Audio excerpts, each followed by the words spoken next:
K98 Talk is expanding its lineup for 2015. This means we are expanding our advertising base. Whether you're a startup trying to push through to the next level or an established business trying to supplement your advertising budget, web-based advertising is a solid investment. Thanks to Talk's newest partnership with TuneIn Radio and instant access to our sister station, K98 FM, we give you worldwide access at a reasonable cost. Interested parties should email us at sales@k98fm.com. 5, 4, 3, 2, 1. We believe in the American way, and we built this country called the USA, and we fly our flag 'cause we're proud and free, we're Americans. Red, white, and blue is our way of life. Never back down from a challenge or a fight. Nature provides, God gives the rights, we're Americans. We fish the waters and we hunt the lands. We forge the steel with our own two hands. With what we've got, we do the best we can, we're Americans. It's time now for the Conservative Curmudgeon Radio Show on K98 Talk. Now, here's Grouchy. Good evening, America. Glad to be back with you this Thursday night. We kicked the year off pretty good, I think, for conservatives anyway. But I've got a little problem, something that's I guess made me a little grouchy, and we got to get it off my chest. You see, our president, Barack Obama, he gave his first weekly radio address of the year this past weekend on Sunday. And he had a lot to say in the very short radio address that lasted, I think, 3 minutes and a few seconds. And we're going to address those things tonight using real facts instead of the rainbow unicorn coalition facts that he likes to trot out and use.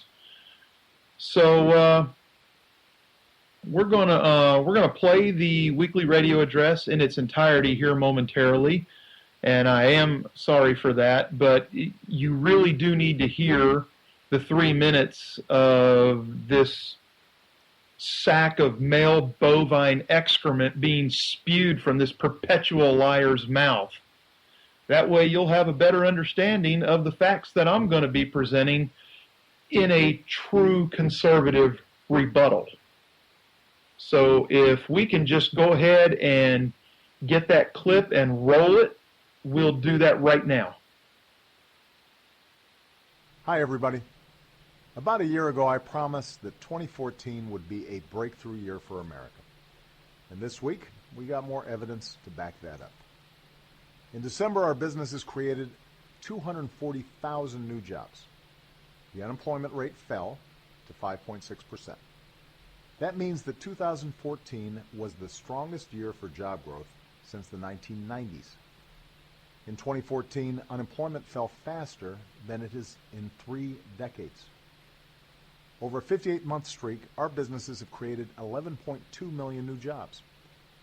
After a decade of decline, American manufacturing is in its best stretch of job growth since the 90s. America is now the world's #1 producer of oil and gas, helping to save drivers about $1.10 a gallon at the pump over this time last year. Thanks to the Affordable Care Act, about 10 million Americans have gained health insurance in the past year alone. We've cut our deficits by about 2/3, and after 13 long years, our war in Afghanistan has come to a responsible end, and more of our brave troops have come home. It's been 6 years since the crisis. Those years have demanded hard work and sacrifice on everybody's part. So as a country, we have every right to be proud of what we've got to show for it. America's resurgence is real. And now that we've got some calmer waters, if we all do our part, if we all pitch in, we can make sure that tide starts lifting all boats again. We can make sure that the middle class is the engine that powers America's prosperity for decades to come. That'll be the focus of my State of the Union address in a couple of weeks, building on the progress we've made. But I figured, why wait? Let's get started right now. On Wednesday, I visited a Ford plant outside of Detroit because the American auto industry and its home state are redefining the word comeback. On Thursday, I traveled to Arizona, a state that was hit among the hardest by the housing crisis, to announce a new plan that will put hundreds of dollars in new homeowners' pockets and help more new families buy their first home. And I'm speaking with you today from Pellissippi State Community College in Tennessee, a state making big strides in education, to unveil my new plan to make 2 years of community college free for every responsible student. I'm also here to establish a new hub that will attract more good-paying, high-tech manufacturing jobs to our shores, making home ownership easier, bringing a higher education within reach, creating more good jobs that pay good wages. These are just some of the ways we can help every American get ahead in the new economy. And there's more to come, because America's coming back, and I want to go full speed ahead. Thanks, everybody, and have a great weekend.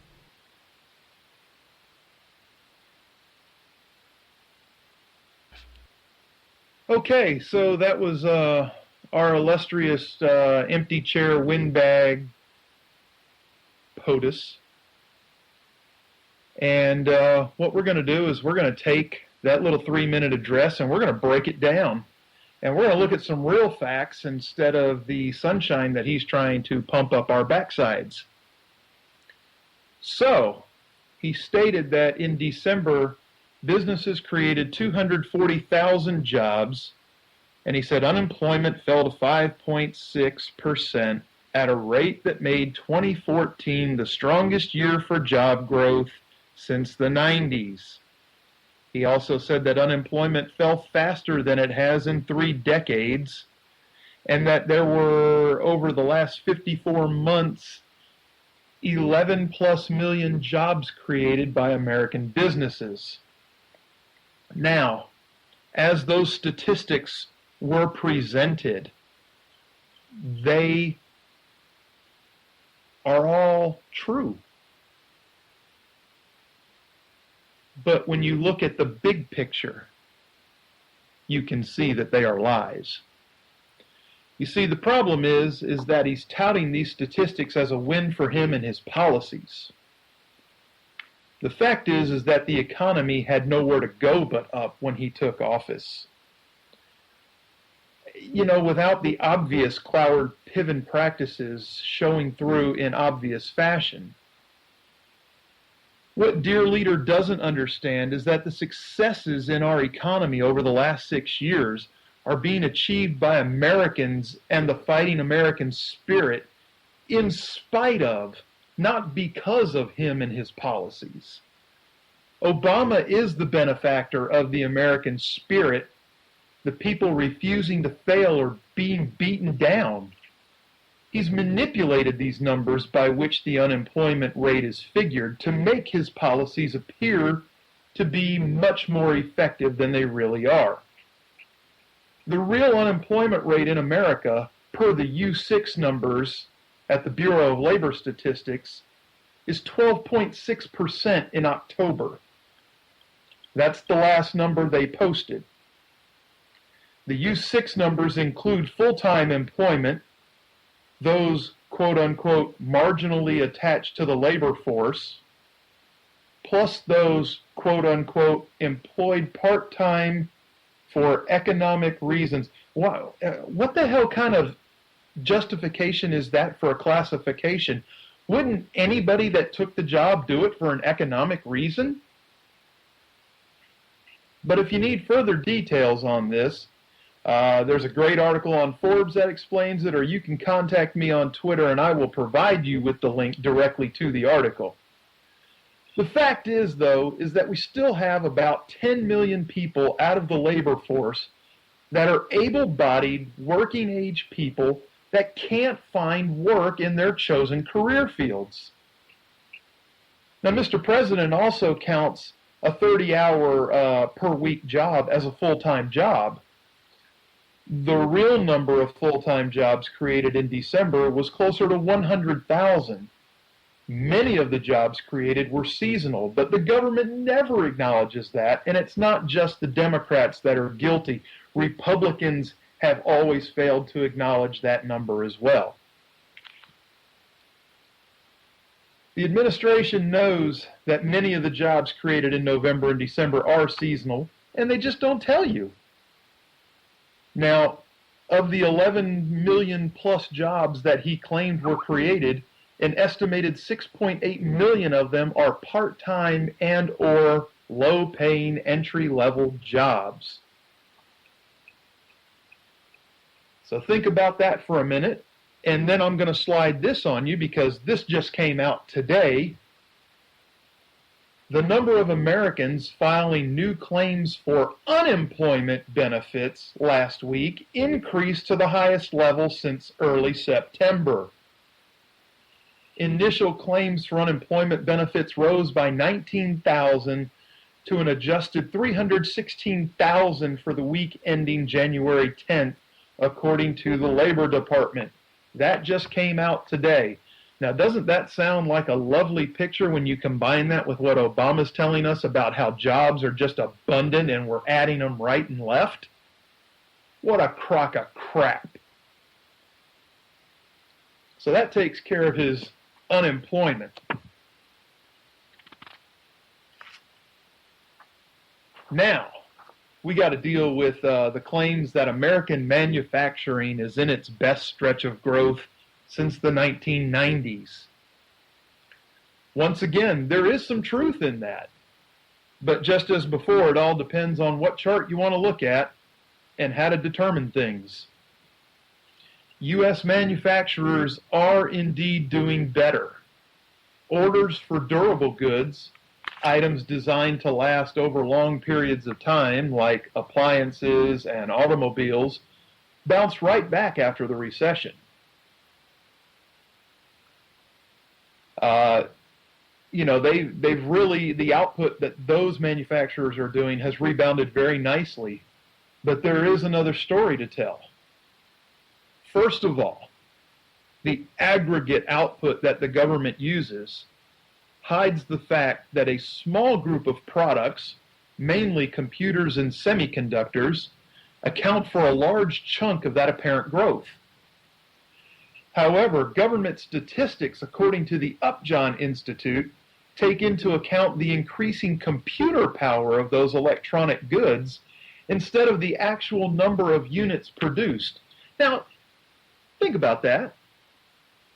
So what they're doing is they're saying if Intel produces a new, more powerful chip, that their manufacturing numbers are up.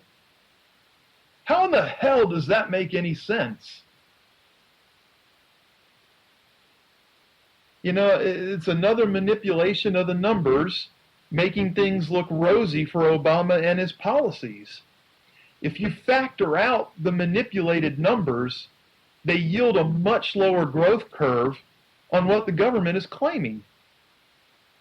Also, American companies that are quote-unquote reshoring manufacturing jobs, many of these new jobs are mechanized and employ far fewer people than they shipped out to begin with. So while it is nice that there are some jobs coming back, it's not as good a picture as he would like it to sound. Of course, with the help of the machinery, fewer workers are able to be even more productive.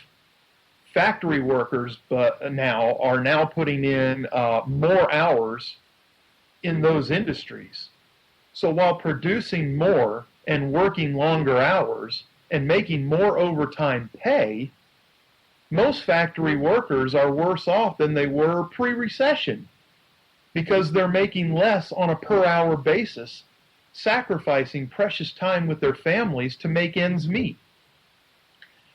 In 2007, manufacturing wages fell below the average national wages after decades of tracking close to the average.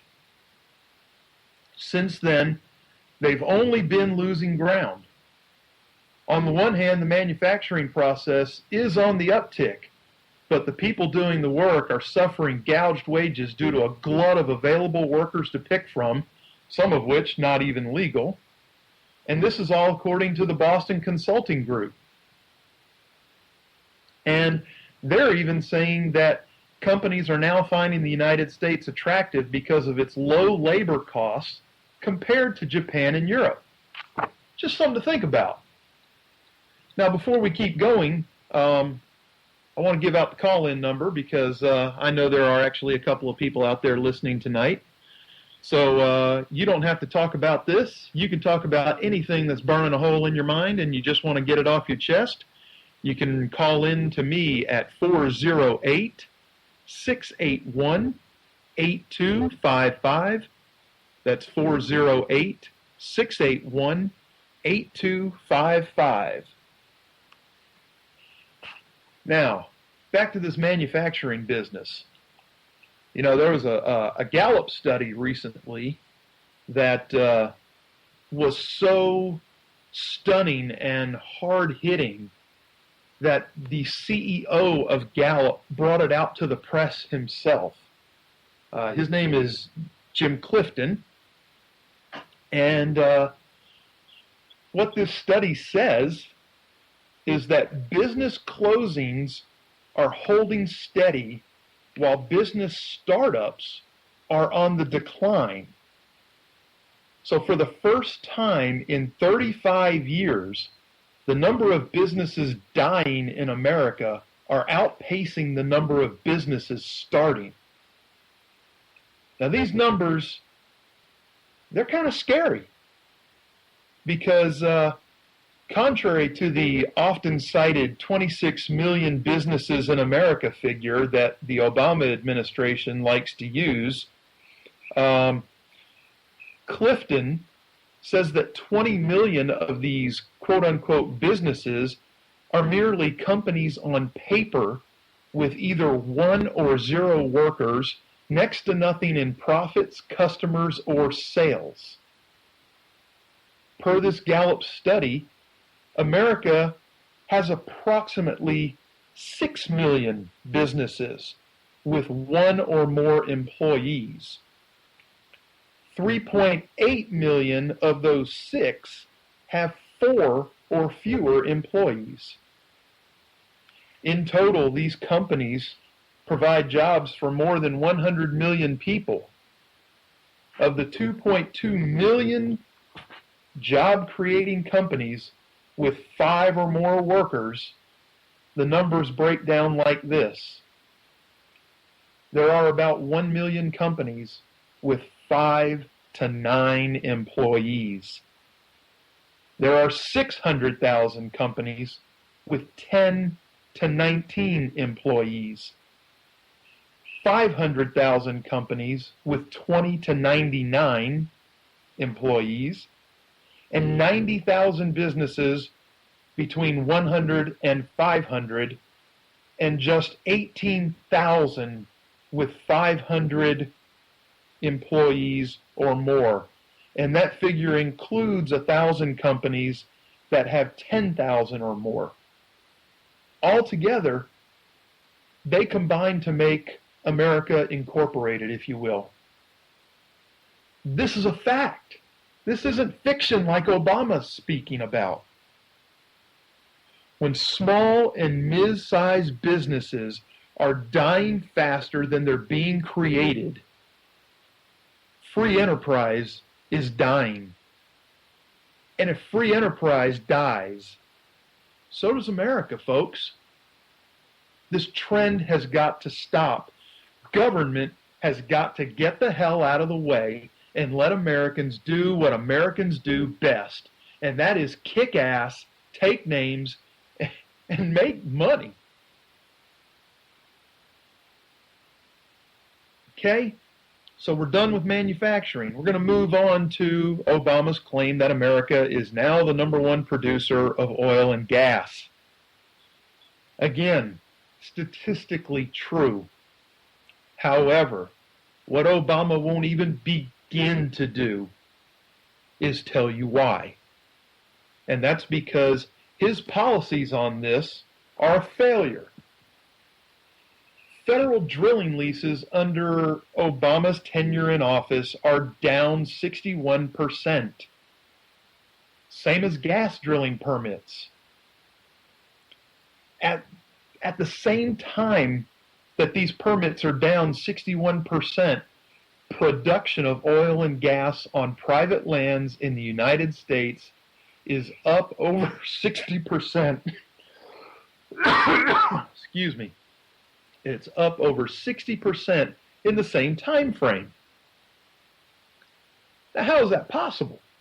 Well, that's because Americans are doing what Americans do in spite of Obama and his policies. You know, he touts now lower gas prices as a success.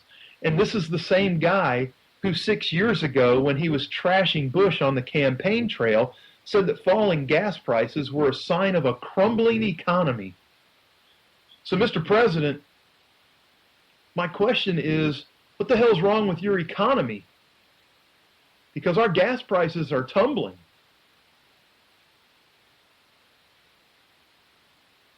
Okay, and I've had enough of that. I'm moving on again. He discussed. Yeah, that sounds about right, but different word. He discussed the ACA and how 10 million people had secured health insurance. Okay, let's think about that for a minute. Again, he's right that about 10 million people have secured health insurance. But the part that he's leaving out is that half of those 10 million people were people that already had insurance and had their damn policies canceled by insurance companies who were trying to live up to the law that the government was inflicting us all with. This illegal piece of legislation that got upheld by the delirium in the Supreme Court. And yeah, I'm talking about Justice Roberts. I don't care who knows it. Absolutely ridiculous.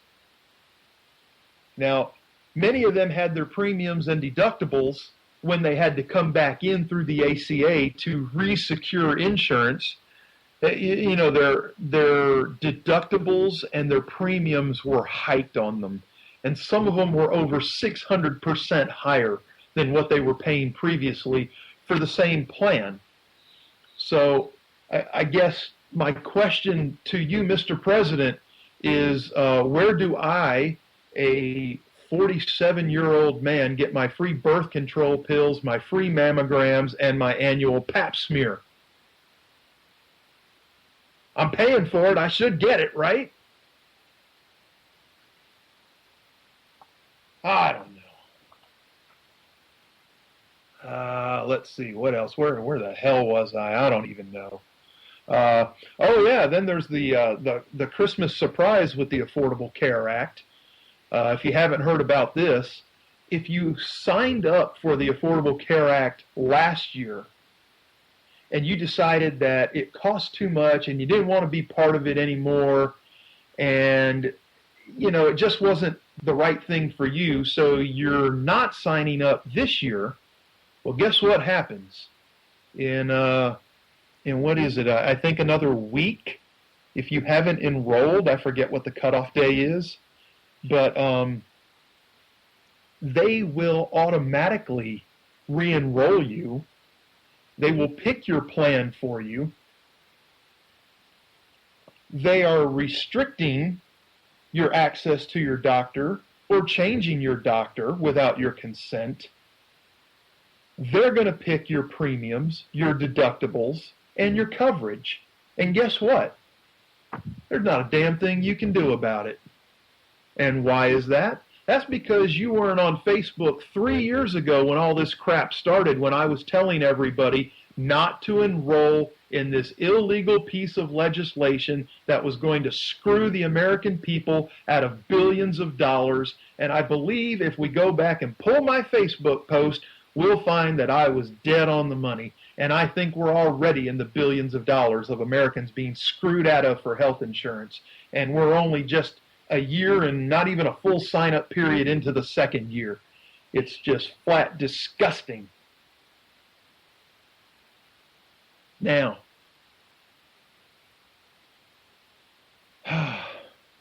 the idea of all Americans having some form of health insurance is not a bad idea. It really isn't.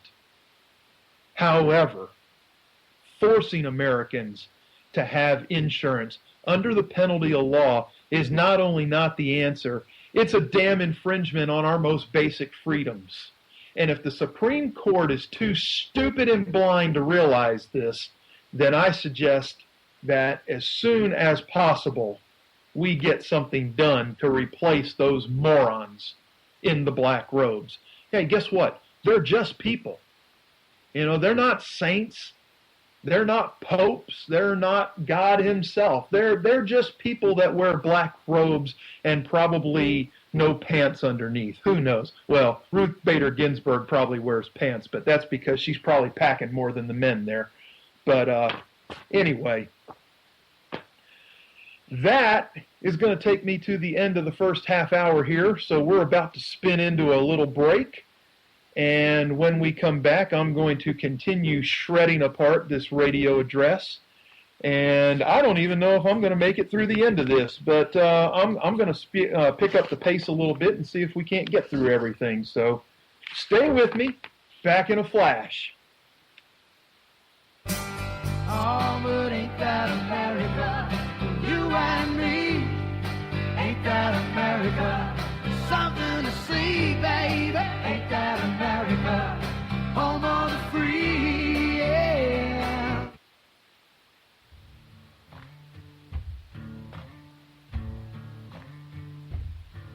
K98Talk.com, a leader in Internet radio. So grab your seatbelts and take the ride of your life on K98Talk.com.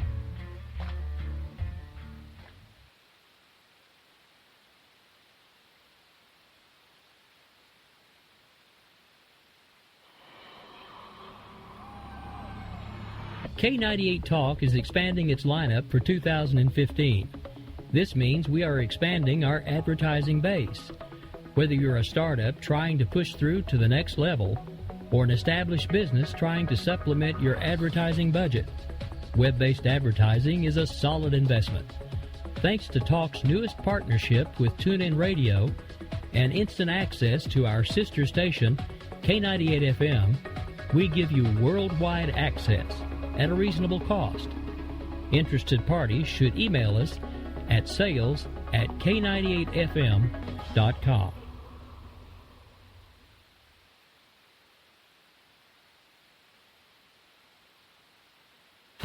Hey, it's Cliff Davis from KLCI FM, the best radio station in the world. Coming soon. Stay tuned.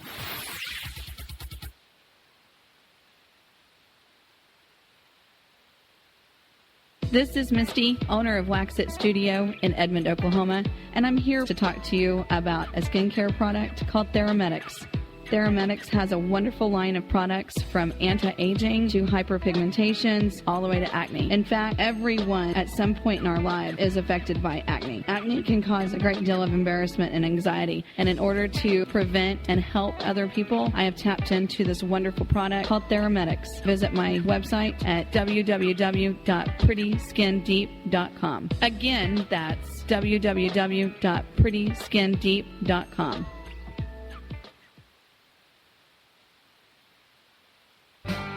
Oh, but ain't that America? You and me. Ain't that America? Something to see, baby. Ain't that America? Home of the free, yeah. And welcome back to our shredding of the clown of a president, Barack Obama, with his first weekly radio address of 2015.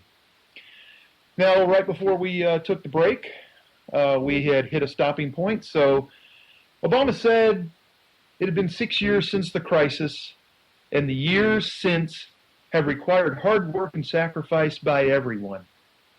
He went on to say, and this is the quote, now that we have calmer waters, if everybody chips in and does their part, the tide can lift all boats and make sure the middle class can be the engine that drives our economy into prosperity for decades to come. Shit. Excuse me. The part of this country that has benefited the most during the economic turndown isn't even the uber wealthy, believe it or not. Congress outpaced the uber wealthy in the growth of wealth during the recession. But Obama says that as a country, we have every right to be proud of where we are. Again, in spite of him, not because of him. America's resurgence is real. I'm just wondering what the hell he considers a resurgence. Would that be quadrupling the number of food stamp recipients, or having 10 million people out of the labor force looking for jobs, or desecrating our borders and just desecrating Americans in general with stupid comments like "Somos todos Americanos"? Because God knows if anybody wants to be an American and thinks about it, then holy hell, you're an American, right? Well, according to that ass clown, you are. So, you know, with all that and household income down under his time in office, along with the average American's net worth being down, where the hell are these calmer waters he's talking about? Because they're not on Main Street, folks. They might be on Pennsylvania Avenue, but they're not on Main Street. Now, once again, if you're out there and you got something on your mind and you want to give a talk, you can reach me at 408-681-8255. I can actually see that there are people out there, so, you know, pick up your phone, call. I don't hurt people. Not too badly, anyway. Again, that's 408-681-8255. Now, Obama stated that these topics are going to be the focus of his State of the Union speech in a couple of weeks. He claims that the American auto industry is redefining the word comeback. You know, kind of like probably he redefined what marriage is supposed to be. You know, Arizona, it was one of the hardest hit states by the real estate bubble. And Obama is announcing a plan to, quote unquote, put hundreds of dollars into homeowners' pockets and help people buy their first home. Then he touted this idea that people have been buzzing about, and there's a good reason. He touted an idea of making all two-year community colleges free. A plan that is estimated to cost anywhere between 54 to 62 billion, with a big freaking capital B, billion dollars a year. Now, this weekly radio address was basically the kickoff speech before Obama does what he does best, and that's hit the campaign trail to push these two new ideas on the American people. Now, yeah, I know you're saying, where's the second idea? The second idea is not actually one that Obama will talk about, but I'm going to in a minute.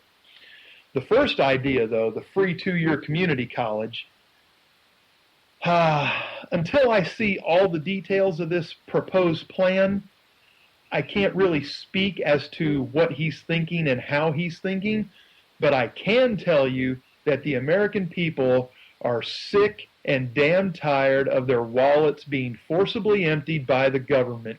And this $54 to $62 billion per year idea is going to fall squarely on the shoulders of the 47% of Americans. Yes, a little nod to Mitt here. 47% of Americans who pay taxes. Now, no, that doesn't mean I support Mitt, but I'm going to give him his credit for that. Now, the other proposal that's going to be unofficially unveiled, and he's already been nipping around at it a little bit, but he'll never come out and ask for it, is an increase in the federal gas tax. Now, how is he going to get this done without asking for it? Well, here's what's going to happen. He won't come out and say that we need to raise the taxes at the gas pump because he knows that's very unpopular. What he will do is make some self-gratifying and verbose speech about how our infrastructure in this country is crumbling and something has to be done. This is the cue for some sycophant, maniacal, leftist imbitard in Congress to spawn legislation from hell proposing a rise in the gas tax. Now, right now, the sources that dwell among the left that report out to the media, the rumor has it that they're seeking a 12-cent per gallon increase. That's on top of the 18.4 cents per gallon that they currently steal from us at the gas pumps. Now, keep in mind, though, the greedy bastard oil companies, they only earn 6 to 7 cents on a gallon. But the federal government assails them for being capitalists. Amazing. The fact of the matter is that the government is wastefully spending the roughly $33 billion, with another big freaking capital B, dollars in the annual federal gas tax revenues on frivolous projects instead of using that money to care for our nation's ailing infrastructure in the form of highways and bridges.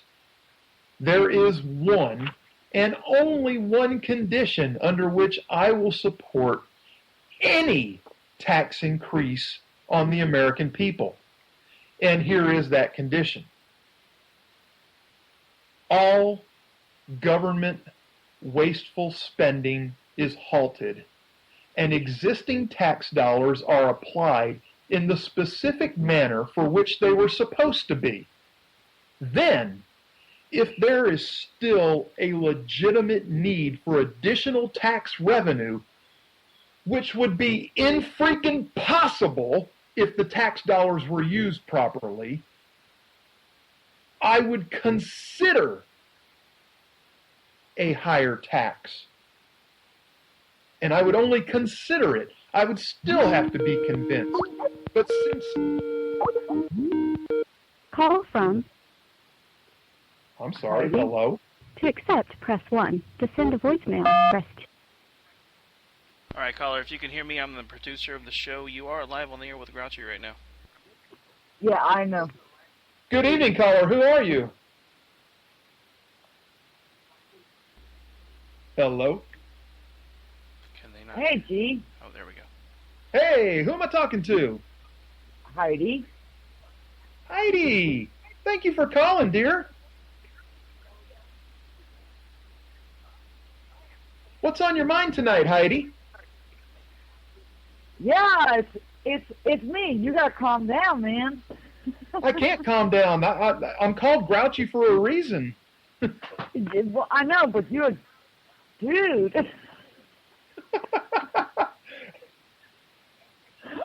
Hey, I can't help it. You know, sometimes I just have to bring it, and when I do, I do. You do it a lot, but it's a good show. I'm actually fascinated. I'm listening like really, really tight. Well, thank you.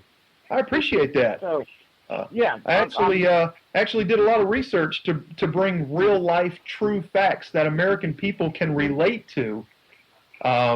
It's unreal how we're lied to, and people just follow along. Yeah, but you gotta tone it down a little bit because you're so angry. Well, I'm passionate. What can I say? It's you know, I don't get mad about a lot of things, so this is where I take it out. Well, I think it's a pretty cool show, and I'm impressed. Well, thank you, Heidi. For those of you who don't know Heidi, Heidi is a friend of mine on Twitter, and she is a very intelligent, well-rounded, and got her ducks in a row kind of lady. And if you don't like that, she'll kick your ass. And and I'm just glad to have her on the air right now. So Heidi, what do you think about a higher gas tax? It's bullshit. Thank you. That's perfect. That's exactly what I wanted to hear. Okay. So, care to expound on that, or are you just going to leave it right there? You want a conversation about gas taxes or something? We should just... Well, you know what we have in Congress already. The Democrats are already starting to talk about, and you'll love this because I know you're smart enough. You're going to catch on to what I'm saying here. The Democrats are talking about how we're losing federal tax dollars at the gas pumps because the price of gas is falling.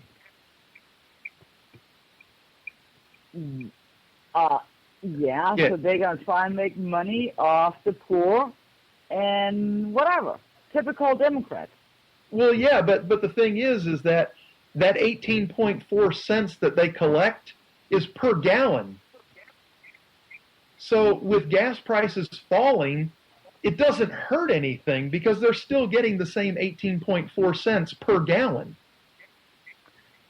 What it does is it makes people drive more, they use more gas, so what they should be seeing is an increase. So they're already starting to build the lies and the rhetoric to make people think, oh yeah, we got to pass this tax. We're not getting enough money in with these falling prices. But that's what they always do. Well, of course it is. And I knew you would catch on to that. Bright person such as yourself. Yeah, curling my blonde hair around in a twirl right now, going, oh, shit. Well, you know, I think they can take their gas tax and just throw it right out the window. The gas tax won't go nowhere. It's simple. Oh, I hope not. I hope not. It won't. It won't. And just so you know, there is a ton of Twitter action going on right now, and everybody is loving the sound of your voice. Oh, no. Oh, no. Oh, no. No. It's the accent. So what else is on your mind, Heidi? What can we do for you tonight? Well, I'm gonna let you get back to your radio show, and thanks for taking my call. And absolutely, thank you for calling. Harassing you and.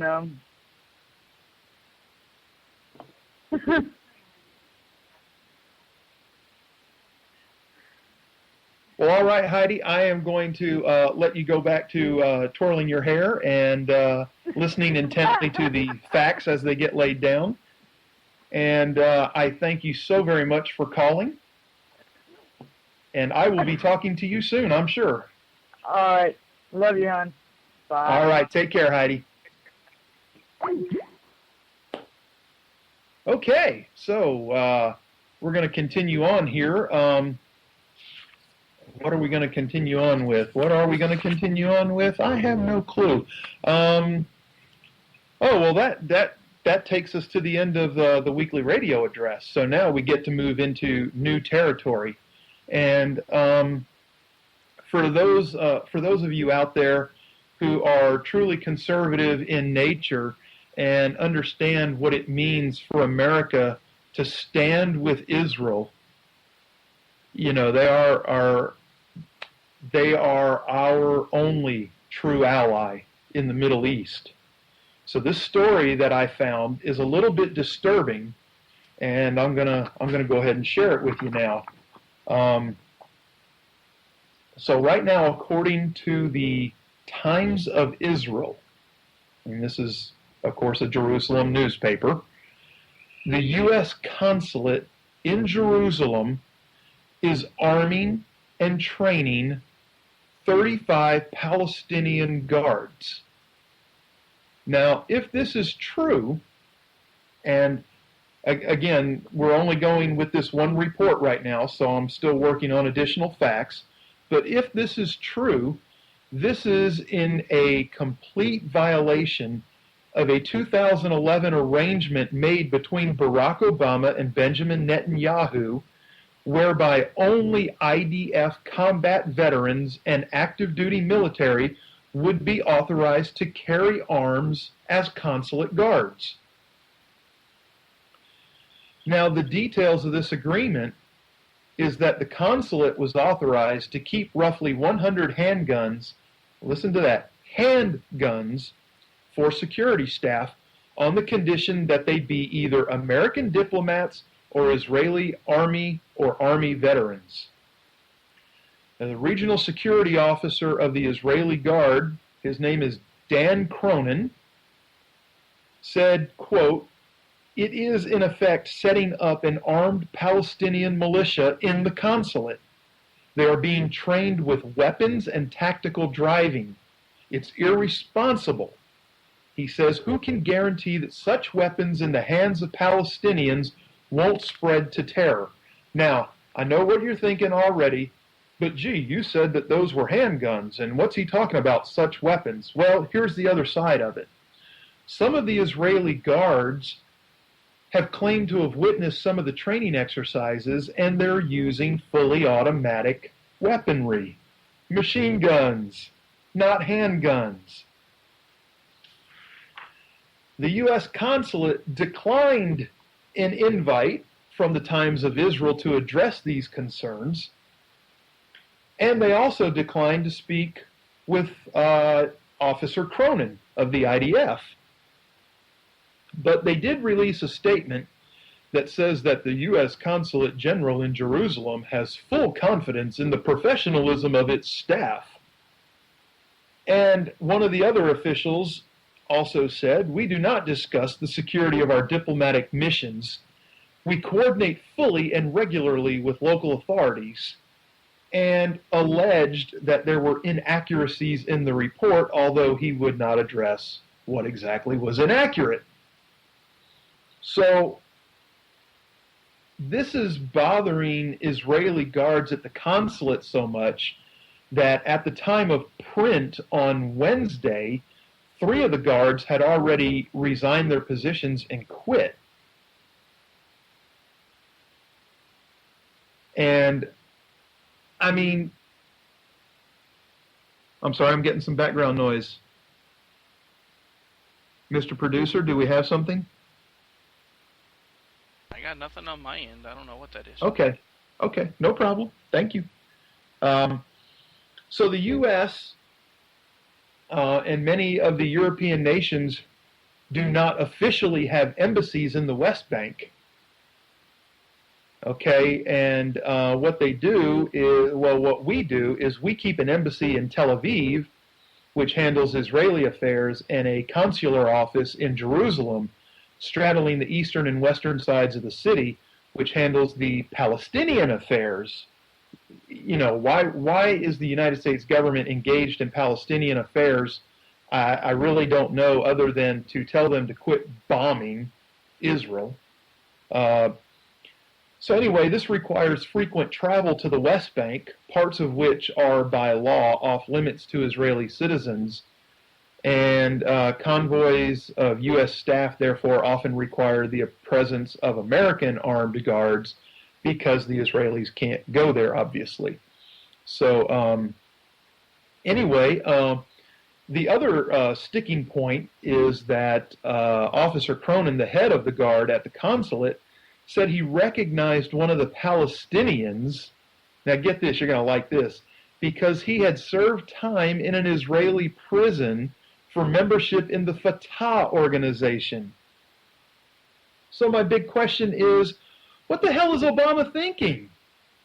First he makes an agreement with the Israelis, then he violates the agreement, and not only arms, but provides training and tactical driving training to an organization that sponsors terror attacks, not only against the people of Israel, but around the globe, through the Middle East. One can only be left to believe that Obama is holding true to his quote from his book, and that the political winds have shifted, and he is indeed siding with the Muslims.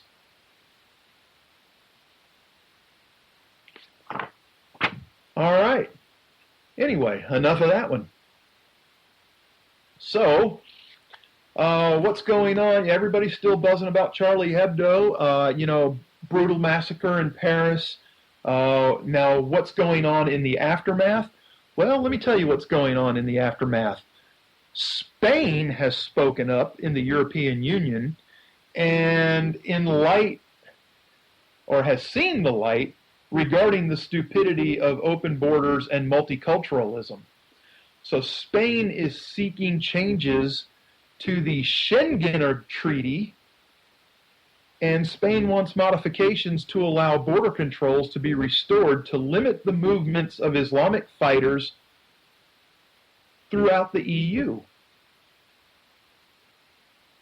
Spain's Interior Minister, Jorge Fernandez Diaz, said, quote, "We're going back to border controls, and it is possible that as a consequence it will be necessary to modify the Schengen Treaty." And this was a day ahead of the ministerial meeting on the subject in Paris with the EU. The EU and U.S. security ministers met in France Sunday and to work out a joint response to the threat of jihadist attacks following, easy for me to say, right?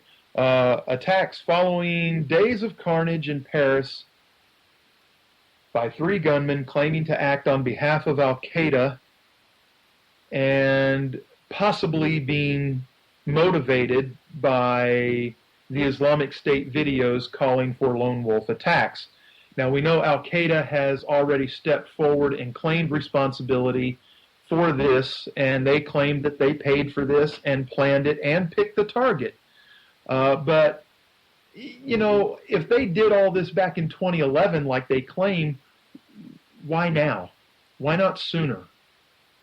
I really do believe that we dealt with a remeshing of ISIS and Al-Qaeda here.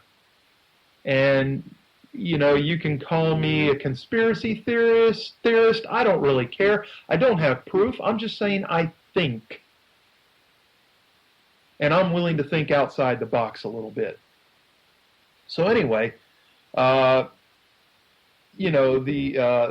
existing mobility in the European Union is facilitating movements of jihadists to any country across the EU.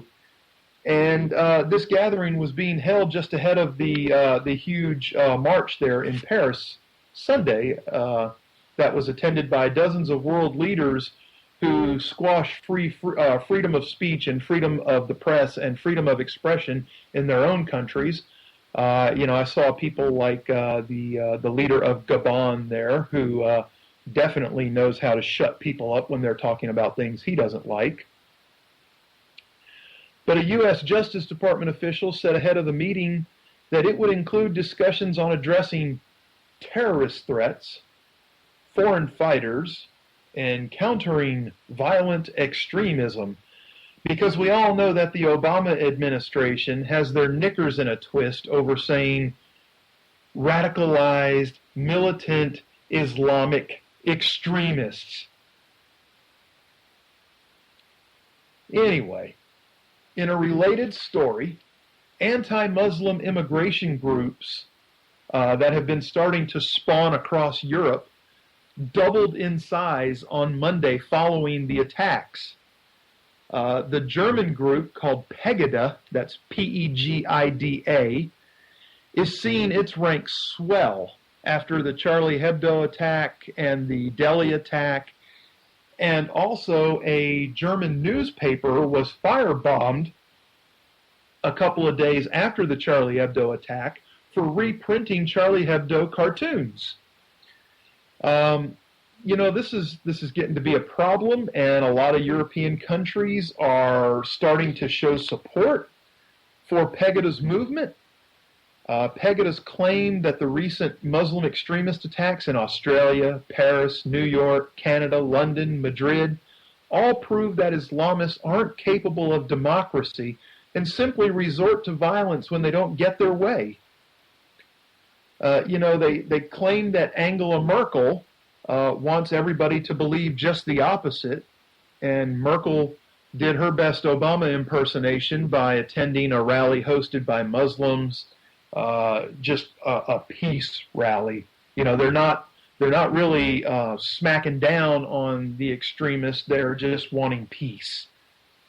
But activists with Pegada have announced spin-off plans for this organization in Switzerland, Austria, and Scandinavia, while other independent groups have voiced their support for the Pegada movement and are looking to draw on this to help them. And folks, we didn't make it to the end of everything I had, but by golly, we got a lot in. This was a packed show, and I thank you for joining me for it. And as I'm watching the clock tick down on my seconds here, I don't know how much I'm allowed to run over, Mr. Producer. Brother, you can take as much time as you want. We can run up to 5 hours. Well, I'm not going to run that far over, but I will save all the Waste Watch data that I had put together, and we'll do that on the next show because it is Senator Coburn's last edition of Waste Book, as he retired at the end of 2014. God bless you, Tom Coburn. You did a lot of good years of work. And we'll talk about Iran next time around with their nukes, because I've got new information on that as well. And that ought to fall right in line with the next drop day that Obama's supposed to give Iran yet another $470 million. So we'll hold on to all that for next week. And once again, I thank you for listening. If you like the show, please tell your friends. If your friends like the show, you probably need some new friends. But I'm glad to have them here along with you every Thursday night here on K98 Talk and live on TuneIn. I am Grouchy, and you can catch me on Twitter at TCC_Grouchy. Look forward to seeing you there, and good night, folks. Oh, but ain't that America? You and me, ain't that America? Something to see, baby, ain't that America? Home of the free, yeah. Okay. All right, folks, this is Rick Robinson. I'm the programming director here at K98Talk.com. Do hope you've enjoyed the second consecutive week with the Conservative Curmudgeon Radio Show. I don't know about you, but I'm itching for the second that he announces he's going to go to 2 full hours. I'm not trying to push you or anything, brother. Just saying, whenever you're ready, just let me know. Also, as a reminder, sadly, we will not be airing Polita-Bunny on Thursdays. If she does have a podcast available, we've elected to move that to Friday upon urging from 405 Radio, which also will make it more easily readily available for Grouchy to decide to make the move to 2 hours whenever he's ready. Here in just a moment, as soon as we stop the feed, it should roll right straight back to Liberty Unfiltered. Got a lot of folks listening right now, so if you haven't checked out that show before, make sure you at least give it a few minutes. He's got a pretty good interview on that one. It's actually one of the better shows he's put together in a while. And then don't forget, a few minutes after 9, we'll roll right straight into Liz Harrison Radio Show. That is heard every weekday live on Vigilant Liberty Radio. We air it as a replay every night from 9 to 10. And then as soon as that show completes, we'll have that one running as a replay for about an hour or so. Then we'll roll right straight into Late Night in the Midlands. Again, I am the programming director here, also host of America Off the Rails. Do hope you've enjoyed our live programming for the evening. I'll be back with you tomorrow night starting at 6. Do have quite a few things. Hopefully, Bunny's show will be in the mix. Still waiting to see how that pans out. If not, we'll run with the Voices of Global Freedom Radio guys. Then I'll be back with you Saturday morning for 4 hours from, 8 to 10, and then 11 to 1. Then we do have the airing, the debut airing of Opinion Nation with Bryce Robbins in the middle there from 10 to 11. Then I will be live on the air for the last half hour of Voices of Global Freedom Radio, hanging out with the guys over there. All right, I think I'm done talking for the night, folks. You have a great night. Thanks for tuning in. Grouchy will be back with you next week. Anything else you want to throw at him before I shut this thing down, brother? No. I'm good, man. I'm good. I got my vent out, so I'm happy. All right. Well, since I said this off the air, I'm going to say it on the air. You kicked ass tonight, brother, so you keep bringing them like that, and we will have them rocking in no time. I'm just saying. Hey, thank you. I appreciate that. All right. You guys have a good night. We'll be back with you tomorrow.